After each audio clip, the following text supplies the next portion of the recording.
Assalamualaikum warahmatullahi wabarakatuh. Kami di sini dari kelompok SDN Pelandakan 1 akan mempresentasikan tentang ruang kolaborasi topik 4, perancangan dan pengembangan kurikulum, tentang penilaian dan evaluasi pemahaman dalam UBD. Yang beranggotakan ada Anggini Maulidah, Echa Danesa, Ika Ayu Friharti, saya sendiri Ilya Aliatul Ilmi, dan Raihan Ayu Paraswati. Kemampuan perspektif merupakan salah satu aspek penting dalam UBD yang memungkinkan peserta didik untuk melihat suatu topik dari berbagai sudut pandang. Berikut adalah rubrik penilaian untuk kemampuan perspektif. Aspek kemampuan perspektif yang pertama ada kredibel, informasi yang disampaikan dapat dipercaya dan bersumber dari sumber yang kredibel.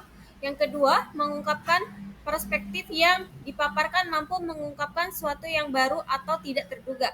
Dan yang ketiga, wawasan. Perspektif menunjukkan pemahaman yang mendalam tentang topik yang dibahas. Masuk akal. Perspektif yang dipaparkan logis dan mudah dipahami. Tidak biasa, perspektif yang dipaparkan berbeda dari yang umum didengar dan menunjukkan pemikiran orisinal. Tingkat kemampuan. Tingkat 4 mampu menunjukkan semua aspek kemampuan perspektif dengan baik. Tingkat 3 berkembang menunjukkan beberapa aspek kemampuan perspektif dengan baik.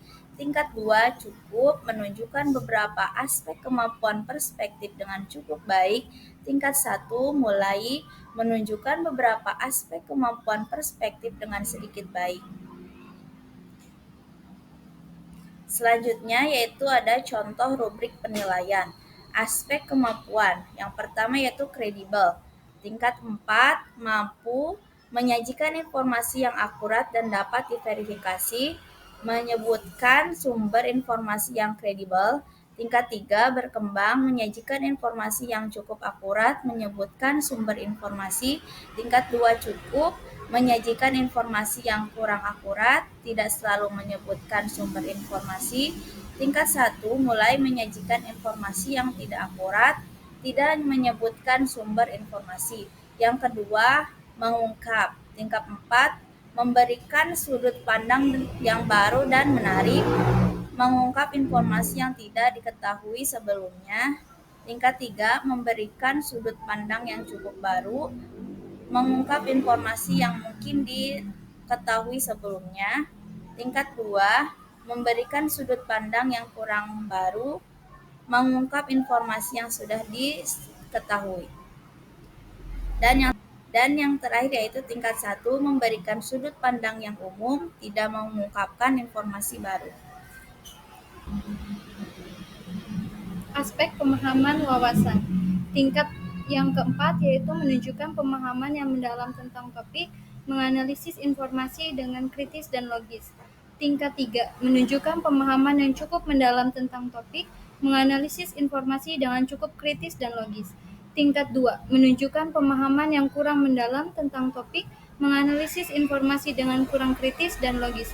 Tingkat 1 menunjukkan pemahaman yang edikit tentang topik, dan yang terakhir tidak menganalisis informasi. Masuk akal. Menyajikan argumen yang logis dan mudah dipahami, mendukung argumen dengan bukti yang kuat. Menyajikan argumen yang cukup logis dan mudah dipahami, mendukung argumen dengan bukti yang cukup kuat. Menyajikan argumen yang kurang logis dan mudah dipahami, mendukung argumen dengan bukti yang kurang kuat. Menyajikan argumen yang tidak logis dan mudah dipahami, tidak mendukung argumen dengan bukti.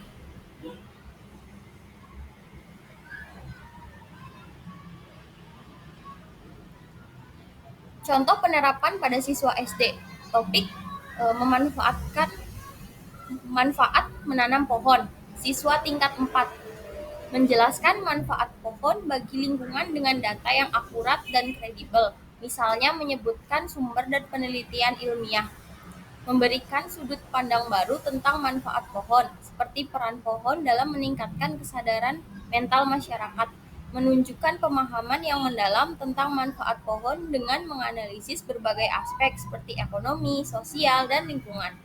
Menyajikan argumen yang logis dan mudah dipahami, tentang pentingnya menanam pohon. Memberikan perspektif yang berbeda dari yang umum didengar, seperti peran pohon dalam membangun komunitas yang lebih ramah lingkungan.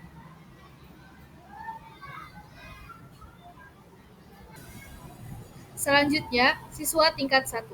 Yang pertama, menjelaskan manfaat pohon bagi lingkungan dengan informasi yang kurang akurat. Kemudian, memberikan sudut pandang yang umum tentang manfaat pohon, menunjukkan pemahaman yang sedikit tentang manfaat pohon, menyajikan argumen yang kurang logis dan mudah dipahami tentang pentingnya menanam pohon, dan memberikan perspektif yang umum didengar tentang manfaat pohon. Dengan catatan, rubrik ini dapat dimodifikasi sesuai dengan kebutuhan pembelajaran. Contoh yang diberikan hanya sebagai ilustrasi. Sekian presentasi dari kami. Wassalamualaikum warahmatullahi wabarakatuh.